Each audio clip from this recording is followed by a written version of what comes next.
बिस्मिल्लाहिर्रहमानिर्रहीम। आज की हमारी वीडियो का टॉपिक है एंग्लो नॉर्मन पीरियड।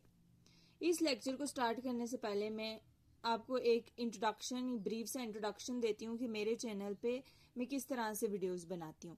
तो अगर मैं एंग्लो सैक्सन्स पे, जैसे कि मैं पहले वीडियो बना चुकी हूँ, तो मैंने एक ही वीडियो के अंदर सारा कुछ डिस्कस नहीं किया। मैंने हर एक कॉन्सेप्ट को अलग वीडियो में डिस्कस किया हुआ है।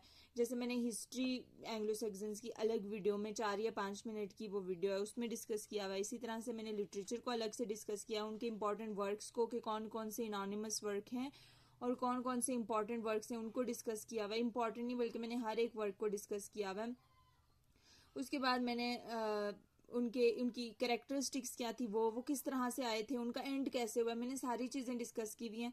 और अगर आप उन सारी वीडियोस को देख लेते हैं तो आपका एंग्लो सैक्सन्स में से कोई सा भी ऐसा क्वेश्चन नहीं होगा जो क्लियर नहीं होगा। अब मैं एक दफ़ा ये सीरीज़ कंप्लीट कर लूँ, उसके बाद मैंने एमसीक्यूज़ पे भी हर एक एज पे वीडियो बनानी है। मैं एक एक चीज़ इसके बारे में कवर करना चाहती हूँ। नो मैटर कि आप कौन से कॉम्पिटिटिव एग्ज़ाम की तैयारी करें, आपको फ़ायदा होगा। प्लीज़ उसको विजिट करें। तो आज अगर आप ये लेक्चर सुन लेते हैं, आपको अंदाज़ा हो जाएगा कि मेरे वो पहले वाला लेक्चर कैसा है। आप प्लीज़ उसको विजिट करें, आपको सारे कॉन्सेप्ट्स क्लियर होंगे, आई गारंटी यू।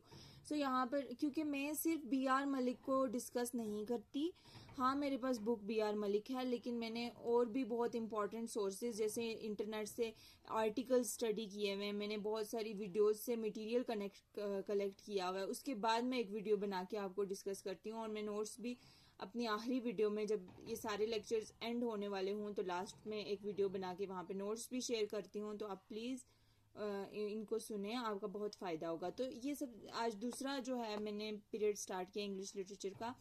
तो टाइम ना वेस्ट करते हुए हम वीडियो की तरफ आते हैं।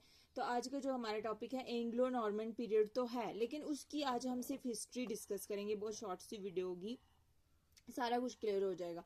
तो सबसे पहली जो बात है, इसका हमें पता होना चाहिए कि एंग्लो नॉर्मन पीरियड कैसे शुरू हुआ और एंग्लो सैक्सन्स कैसे एंड हुआ। ओके, इस पे मैंने एंग्लो सैक्सन कैसे एंड हुआ वीडियो बना चुकी हूँ, लेकिन आज मैं आपको बताना चाहती हूँ कि एंग्लो नॉर्मन कैसे शुरू हुआ। अगर आप वो वीडियो देखें जिसमें एंग्लो सैक्सन्स का एंड मैंने डिस्कस किया हुआ है, तो वहाँ पे मैंने डिस्कस किया हुआ है कि उस टाइम पे जो एंग्लो सैक्सन्स का किंग था उसका नाम था एडवर्ड। अब ये देखिए, मैंने पहला पॉइंट डिस्कस किया कि एडवर्ड द कॉन्फेसर। एडवर्ड जो था वो एंग्लो सैक्सन्स का किंग था उस टाइम पे। इसने एक चीज की थी अपने दौर में, इसने इंग्लैंड को बहुत सारे डिस्ट्रिक्ट्स में कन्वर्ट किया था, डिवाइड किया था। हर डिस्ट्रिक्ट का एक रूलर था, ठीक है। उसमें जो सबसे स्ट्रांग रूलर था ना, सबसे स्ट्रांग ट्राइब था, सबसे स्ट्रांग जो डिस्ट्रिक्ट था, उसमें एक जो स्ट्रांगेस्ट या फिर पावरफुल आप कह सकते हैं जो रूलर था, उसका नाम था गॉडविन। ये पता चल गया कि हु वाज गॉडविन, कि इसने डिस्ट्रिक्ट्स में डिवाइड किया हुआ था इंग्लैंड को अपने दौर में 1066 में, ठीक है। 1066 से पहले एडवर्ड ने इंग्लैंड को बहुत सारे डिस्ट्रिक्ट्स में डिवाइड किया हुआ था। उसमें से जो सबसे स्ट्रांगेस्ट डिस्ट्रिक्ट है, उसका पावरफुल रूलर जो था वो कौन था? गॉडविन। क्लियर? गॉड से आप कर लें कि गॉड जैसे पावरफुल होता है, तो ये गॉडविन भी पावरफुल था, इस वजह से इस तरह से आप याद कर सकते हैं, ठीक है। ये एक निमोनिक है। क्लियर हो गई ये पहले दो पॉइंट्स। अब क्या हुआ कि 1066 में, ठीक है, ये डेट याद रखनी है कि 1066 में एडवर्ड की डेथ हो जाती है। अब इंग्लैंड को क्या नुकसान है कि वो उसको समझ नहीं आ रहा कि उनका नेक्स्ट रूलर कौन हो। क्यों? क्योंकि एडवर्ड जो है वो चाइल्डलेस ही मर जाता है, इसकी कोई औलाद नहीं होती। क्लियर? अब ये कॉन्फ्लिक्ट चल रहा है कि किसको राजा बनना चाहिए, किसको किंग बनना चाहिए। तो अब क्या हुआ कि गॉडविन, क्योंकि एडवर्ड की तो डेथ हो गई थी, गॉडविन जो है वो स्ट्रॉन्गेस्ट डिस्ट्रिक्ट का पावरफुल रूलर है, तो ये तो कुछ तो फायदा उठाएगा।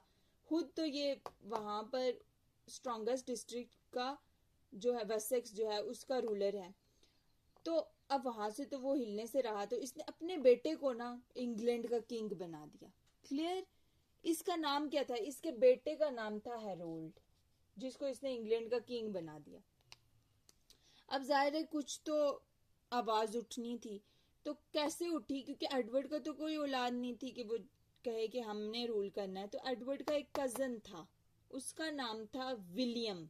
ये जो विलियम है, ठीक है, ये किसका कजन था? एडवर्ड का कजन था। ये कहाँ रहता था? बेसिकली जो विलियम था ये नॉर्मंडी से आया था, ड्यूक था नॉर्मंड्स का। नॉर्मंड्स ये एक समुद्री लुटेरे थे, क्लियर? ये जो थे इन्होंने सबसे पहले क्या किया हुआ, इनकी एक अलग से छोटी सी हिस्ट्री है। नॉर्मंड के जो लोग थे ये समुद्री लुटेरे थे, ये हर जगह जगह आकर हमले करते और वहां से वो लूटते ये वो।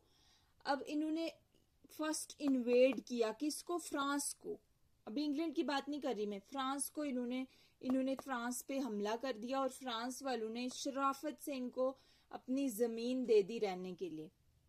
तो ये रहना शुरू हो गए फ्रांस में। यहाँ पर क्योंकि फ्रांस जो थे वो बहुत सिविलाइज्ड लोग थे, नॉर्मन्स जो थे ये सिविलाइज्ड नहीं थे, ये लुटेरे थे समुद्री। जब ये यहाँ पर आए तो इन्होंने इनकी लड़कियों यानी फ्रांस की लड़कियों से शादी की। उसके बाद इनका लिटरेचर सीखा, इनकी लैंग्वेज सीखी, इनसे इम्प्रेस हुए लाइक इनकी तौर तरीकों से, तो ये भी थोड़े सिविलाइज्ड हो गए। कैसे हुए? क्योंकि फ्रांस की लड़कियों से इन्होंने शादी की थी। दूसरा, आदत तो जानी नहीं थी, इन्होंने दोबारा से आके किस पे हमला, क्यों हमला किया? ड्यूक ऑफ नॉर्मंडी कौन था? ड्यूक क्या मतलब उनका सरदार कौन था? तो वो विलियम था ना, मैंने बताया। और विलियम कौन था? एडवर्ड का कजन। इसने बोले उसकी कोई औलाद नहीं है तो मैं तो हूं ना, तो मुझे इंग्लैंड मेरे हवाले करो। इसने किसको बोला? हैरोल्ड को बोला। हैरोल्ड कौन था? इंग्लैंड का किंग कौन था? गॉडविन का बेटा, गॉडविन ने रखा था, ठीक। विलियम ने इसको बोला कि मुझे इंग्लैंड चाहिए, मुझे शराफत से सौंप दो। हैरोल्ड कहाँ मानने वाला था? तो इन दोनों के अंदर जंग छिड़ गई। उस जंग का नाम है बैटल ऑफ हेस्टिंग, क्लियर? अब क्या हुआ? जब ये जंग हुई इन दोनों के दरमियान तो दोपहर तक ये जंग होती रही। हैरोल्ड भी इस जंग का हिस्सा था।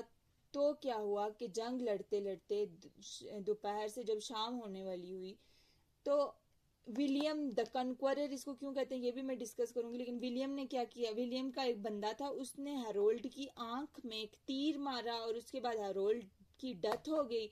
डेथ हुई तो ऑब्वियसली अब विलियम जो है वो यहाँ पर रूल करने के लिए आ गया, क्योंकि ये जीत चुका था जंग, क्योंकि किंग की डेथ हो गई थी। विलियम जब यहाँ पर आया तो उसको एक एक लकब दे दिया गया, उसका वो टाइटल दे दिया गया द कन्क्वरर का। कन्क्वरर आपको पता है कि जो जीतने वाला हो, तो ये इसको उसके बाद टाइटल मिला था, ठीक। तो ये विलियम द कन्क्वरर इसको इसलिए कहते हैं। अब क्या हुआ? मैंने आपको बताया कि नॉर्मंडी था ये, असल में ड्यूक ऑफ नॉर्मंडी था ये। फ्रांस आया था, वहां पे सिविलाइज्ड हुआ था थोड़ा बहुत, उनकी लैंग्वेज सीखी थी, उनकी लड़कियों से शादी की थी, उनके तौर तरीके सीखे थे। जब वो ये तौर तरीके लेके एंग्लो सैक्सन्स यानी इंग्लैंड के अंदर आया तो यहाँ पर ओल्ड इंग्लिश थी, ना कि इंग्लिश। हम इंग्लिश कहाँ से आता है ये भी मैंने अपने पहले लेक्चर में डिस्कस किया हुआ है। तो जब ये यहाँ पे आए, ये लोग तो इंग्लिश बोल रहे थे, ये लोग आए फ्रांस से, तो ये फ्रांस से भी इन्फ्लुएंस थी, उनकी लैंग्वेज से भी। नॉर्मंडी थे असल में, तो नॉर्मन लैंग्वेज आ गई। उन्होंने मिक्सचर था फ्रांस का और नॉर्मंडी की अपनी लैंग्वेज का मिक्सचर लेके यहाँ पर आए और इनकी ओल्ड इंग्लिश के साथ मिक्स होकर न्यू लैंग्वेज इमर्ज हुई और उसको कहते हैं एंग्लो नॉर्मन लैंग्वेज, ठीक है। ओल्ड इंग्लिश हो गई, ओल्ड इंग्लिश अब सुपीरियर नहीं रही। ऑफिशियल लैंग्वेज, एजुकेशनल लैंग्वेज, सारी language upper class Anglo Norman बोलने लगी और जो बहुत ही लोअर क्लास थे वो ओल्ड इंग्लिश बोलना शुरू हो गए। तो ये था कि एंग्लो नॉर्मन लैंग्वेज कैसे अराइज हुई और कैसे ये एंग्लो नॉर्मन पीरियड स्टार्ट हुआ, कैसे एंग्लो सैक्सन एंड हुआ, सारी हिस्ट्री में डिस्कस कर चुकी हूँ। अगर आपको मेरे लेक्चर पसंद आ रहे हैं तो आप प्लीज़ विजिट करें एंग्लो सैक्सन्स को भी, वो भी ज़रूर फ़ायदा देंगे इंशाल्लाह ताला। Thank you so much.